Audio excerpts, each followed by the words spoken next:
So an eighth season of Tim Ream at Fulham beckons. That's some stint, isn't it?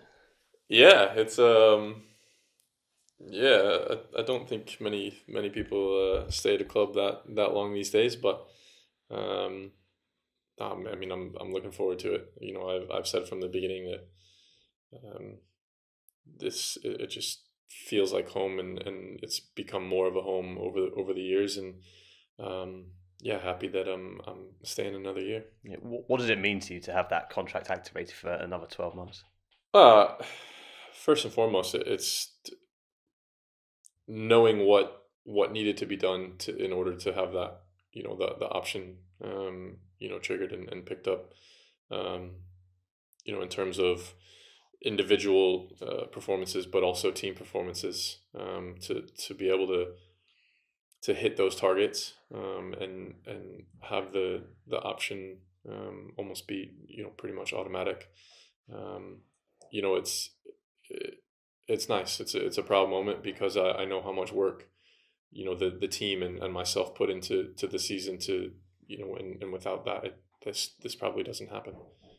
I mean, it's yourself and Neeskens we announced at the same time, two fan favourites, and I guess you're happy he's sticking around as well. He's some guy, isn't he? Yeah, he is. He's a character. And we have a lot of them in the changing room, and to have him be around, another year, with a lot of the guys who have been here now a good number of years, is nice to keep kind of have everyone, staying together, and to have his personality, no matter what the situation is, always a happy guy bouncing around in the changing room, and keeping things light. It's nice to have him around another year as well.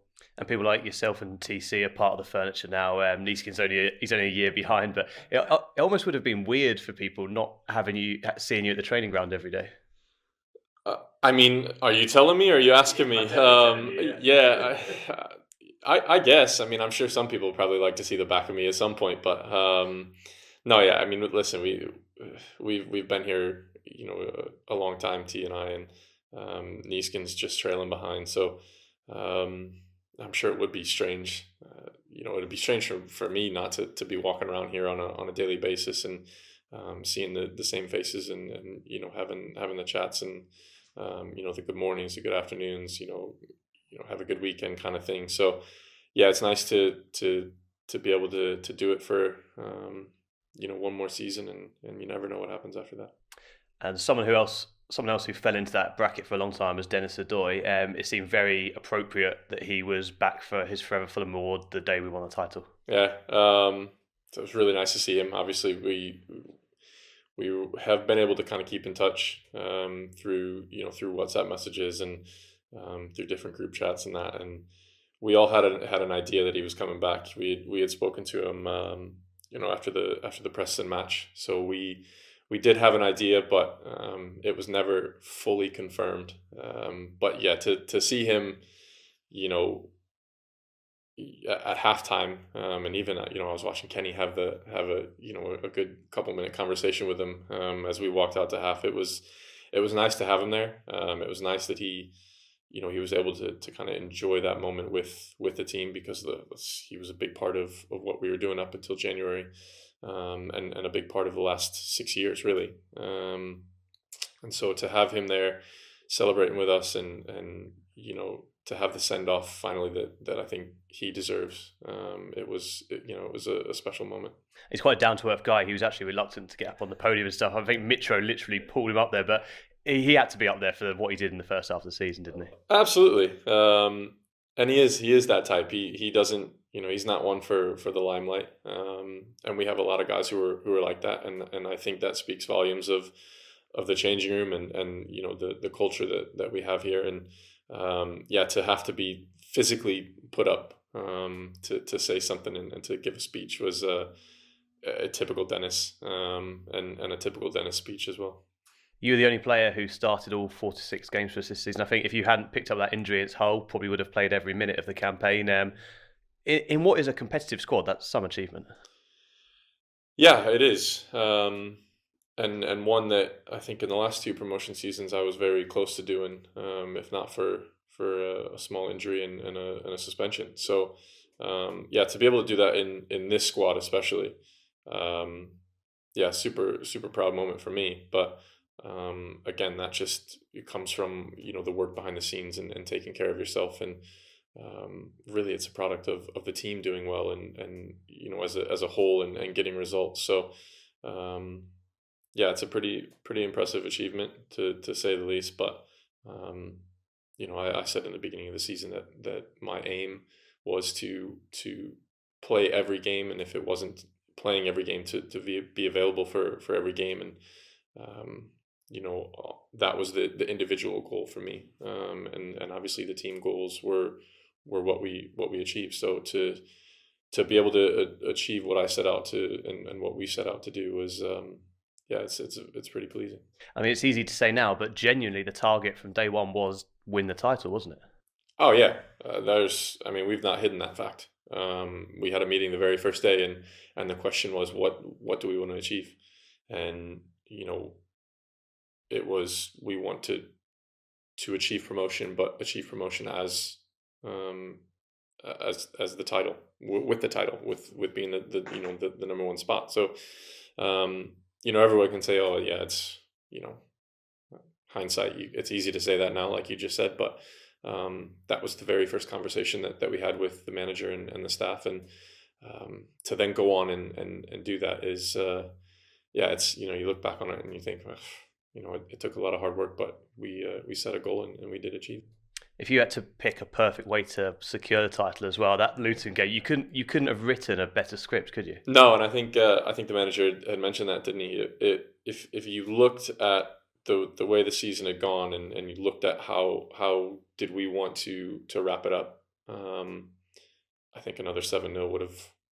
I don't think anybody would have believed it, but yeah, you couldn't write something like that, and I think what do we have, 6 different goal scorers that night. Guys chipping in from everywhere. Kenny with I think he's still trying to figure out why he swung his left foot at it, but yeah, to have that score line, that atmosphere at home, you couldn't have written it any better. I think in the playoff wins, you guys didn't really, the opportunity wasn't there for your families to come and celebrate on the pitch. So at both Preston and Luton games, it was nice that you could do that. We've spoken before about how all your kids have ever known is Fulham.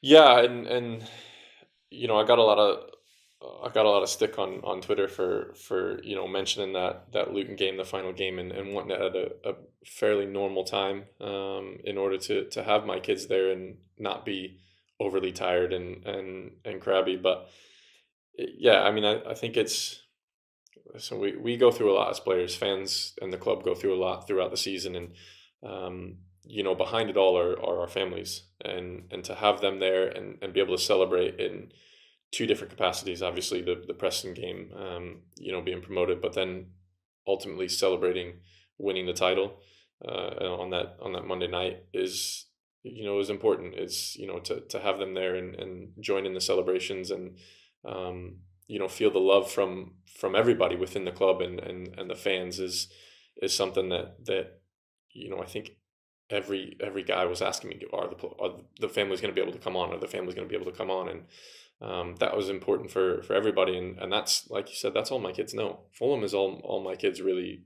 understand and really know, and for them to revel in those celebrations was yeah, it's a something that I'll obviously remember forever, and something I really enjoyed. And aside from the obvious, so Preston and Luton, take those out. Are there any highlights that particularly stand out for you this season? Um, on the pitch, obviously the 7-0s, the 6-2s. I think the Middlesbrough away stands out. I think Blackburn at home 2-0.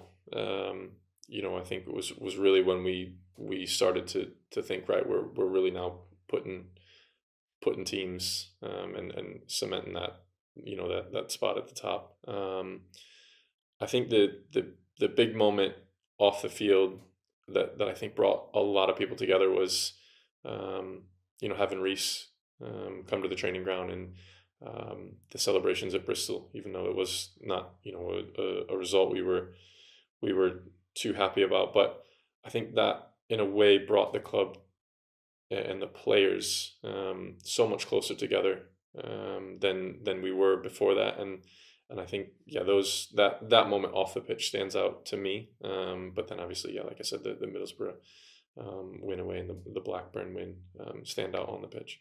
And I think that closeness was so important this season, because when we did have a setback, it was quite telling how we all rallied and came back stronger every time, I think. And if we hadn't had that strength of character, we might not have done as well as we did this season.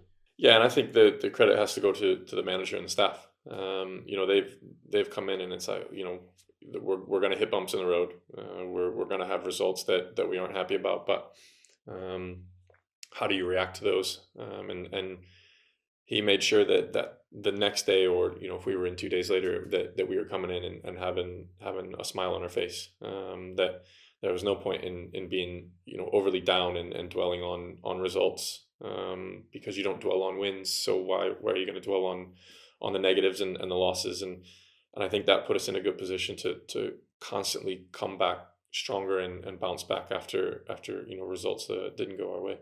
And Marco's obviously, he won the fans over immediately with how things have gone this season.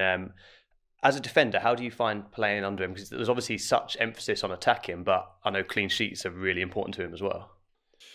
Yeah, it was interesting because it is such an attacking philosophy, isn't it? And I think every guy in the changing room, every man on the team was enjoyed it thoroughly. But he had that passion and that desire for clean sheets, and I think that it wasn't just the back four and the goalie. It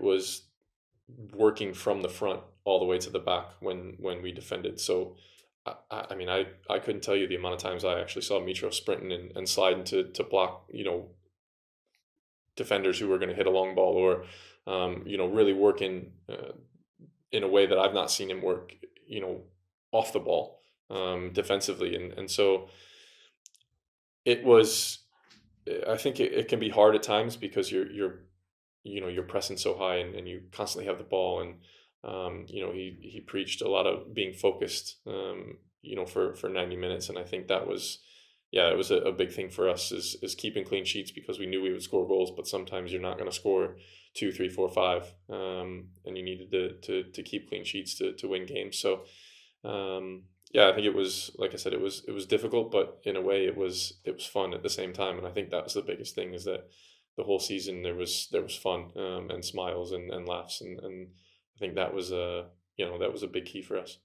And this season we saw a number of players hit 100 Fulham games. You obviously did 250 not so long ago. You're on 256 now, so surpassed Lewis Boamorte. Freda Hangland's in your sights. I mean, how much did it mean to you to get that? What is a huge number in the modern game? Yeah, it is a huge number, and we just presented those guys with their shirts of 100 this past week, and it seems everyone's getting to that point now, which is nice. It means everyone's contributing. But personally, I mean, sorry, Boa, love you, but to be able to pass him, obviously he was a big part of this club for a long time, and part of the last title winning team. And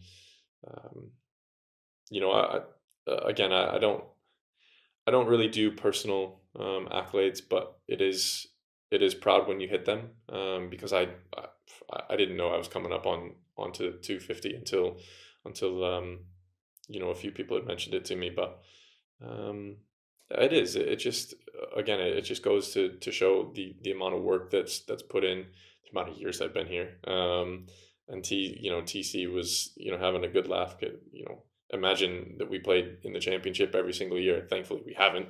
But yeah, I'm enjoying obviously playing as much as I have, and if I get to another milestone, I get to another milestone. If not, I'm going to enjoy the time that I have here, and whatever happens, like I said before, whatever happens.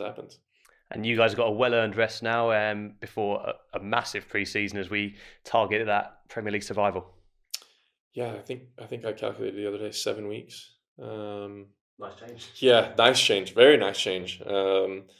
obviously the last few years, it's been different. Obviously, you get relegated and you have the season starts a little bit sooner, or throw in COVID as well with the breaks that we've had. But yeah, to have 7 weeks, I don't think I've had more than 3 in probably close to 8 years, since I've moved here, really.